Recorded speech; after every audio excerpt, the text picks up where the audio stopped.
ദേശീയ പണിമുടക്കുമായി ബന്ധപ്പെട്ട് ഗതാഗത മന്ത്രി കെ.ബി. ഗണേഷ് കുമാറിനെതിരെ CPM-ൽ വിമർശനം ശക്തമാകുന്നു.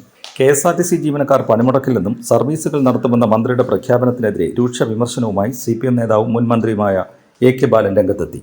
പണിമുടക്കിനെതിരെയുള്ള ഗണേഷ് കുമാറിന്റെ പ്രസ്താവന ഇടതു സമീപനമല്ല, അത് സർക്കാരിന്റെ നിലപാടുമല്ല. തൊഴിലാളികളുടെ ന്യായമായ ആവശ്യം ഉന്നയിച്ച് നടത്തുന്ന സമരത്തിന് സർക്കാർ എതിരില്ലെന്നും ബാലൻ അവകാശപ്പെട്ടു.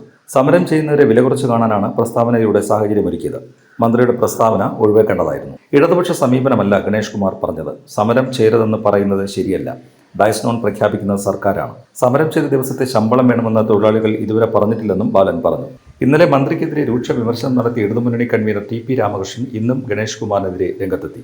ഇന്ന് പണിയെടുക്കാൻ പാടില്ല, 5 മാസം പ്രചാരണം നടത്തിയാണ് പണിമുടക്ക് നടക്കുന്നതെന്നും KSRTC തൊഴിലാളി സംഘടനകൾ നോട്ടീസ് നൽകേണ്ടത് മന്ത്രിക്കല്ല CMD-ക്കാണെന്നും TP രാമകൃഷ്ണൻ പറഞ്ഞു. ഇടതുപക്ഷ സർക്കാരിന് തൊഴിലാളി അനുകൂല നിലപാടാണ്, കൂടുതൽ വിവാദത്തിനില്ലെന്നും ഇത്തരം വിഷയങ്ങൾ ഇടതുമുന്നണി യോഗത്തിൽ ചർച്ച ചെയ്യുമെന്നും അദ്ദേഹം വ്യക്തമാക്കി. ഇന്നലെ KSRTC നിരത്തിലിറക്കിയാൽ അപ്പോൾ കാണാമെന്നും രാമകൃഷ്ണൻ വെല്ലുവിളിച്ചിരുന്നു. അതേസമയം കേരളത്തിൽ പൊതുപണിമുടക്ക് ദിവസം KSRTC ബസ് സർവീസ് നടത്തുമെന്ന ഗതാഗത മന്ത്രി കെ.ബി. ഗണേഷ് കുമാറിന്റെ വാക്ക് വെറും പാഴ്വാക്കായി. കേരളത്തിൽ KSRTC സർവീസുകളടക്കം സ്ഥാപിച്ചു. ഹർത്താലിന്റെ രൂപത്തിലേക്ക് പണിമുടക്കം മാറി. കൊച്ചിയിലും തൃശൂരിലും കൊല്ലത്തും മലപ്പുറത്തും തിരുവനന്തപുരത്തും സർവീസ് നടത്താൻ ആരംഭിച്ച ബസ് സമരക്കാർ തടഞ്ഞു. ഗതാഗത മന്ത്രിയുടെ സ്വന്തം മണ്ഡലമായ പത്തനാപുരത്തും ഒരു സർവീസ് പോലും നടന്നില്ല. കൊട്ടാരക്കര ഡിപ്പോയിലെ എല്ലാ സർവീസും മുടങ്ങി. ജോലിക്കെത്തിയ ജീവനക്കാരും സമരാനുകൂലികളും തമ്മിൽ തർക്കമുണ്ടായി. സമരാനുകൂലികൾ ബസ്സുകൾ തടഞ്ഞു. കൊല്ലത്ത് സർവീസ് നടത്തവേ KSRTC കണ്ടക്ടറെ സമരാനുകൂലികൾ മർദ്ദിച്ചെന്നും പരാതിയുണ്ട്. ബസ്സിനുള്ളിൽ കയറി സമരക്കാർ മുഖത്തടിച്ചെന്നും അസഭ്യം പറഞ്ഞെന്നും മർദ്ദനമേറ്റ ശ്രീകാന്ത് പറഞ്ഞു. കൊല്ലം ഡിപ്പോയിൽ നിന്ന് പുറപ്പെടാനിരുന്ന മൂന്നാർ, എറണാകുളം, അമൃത സർവീസുകളും സമരാനുകൂലികൾ തടഞ്ഞു. റിസർവേഷനിൽ യാത്രക്കാർ ഉൾപ്പെടെയുള്ളവർ ബസ്സിലുണ്ടായിരുന്നു.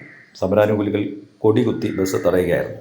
മലപ്പുറത്ത് CIT തൊഴിലാളികളുടെ നേതൃത്വത്തിൽ ബസ് തടഞ്ഞു. തിരുവനന്തപുരത്ത് റെയിൽവേ സ്റ്റേഷനിൽ നിന്ന് RCC-യിലേക്കും മെഡിക്കൽ കോളേജ്, ശ്രീചിത്ര എന്നിവിടങ്ങളിലേക്കും പോലീസ് പ്രത്യേക സർവീസുകൾ നടത്തുന്നത് രോഗികൾക്ക് ആശ്വാസമായി.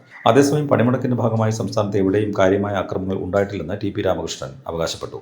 ഇന്ന് പണിയെടുക്കാൻ പാടില്ല. കഴിഞ്ഞ 5 മാസമായി പണിമുടക്കിനായി തൊഴിലാളികൾ പ്രചാരണത്തിലാണ്. അത്തരത്തിലുള്ള തൊഴിലാളികളുടെ മുന്നിൽ പണിമുടക്കിനെ വെല്ലുവിളിച്ചെത്തിയാൽ സ്വാഭാവികമായി ചില പ്രതികരണങ്ങൾ ഉണ്ടാകും. അതുമാത്രമാണ് സംഭവിച്ചിട്ടുള്ളതെന്നും അദ്ദേഹം പറഞ്ഞു.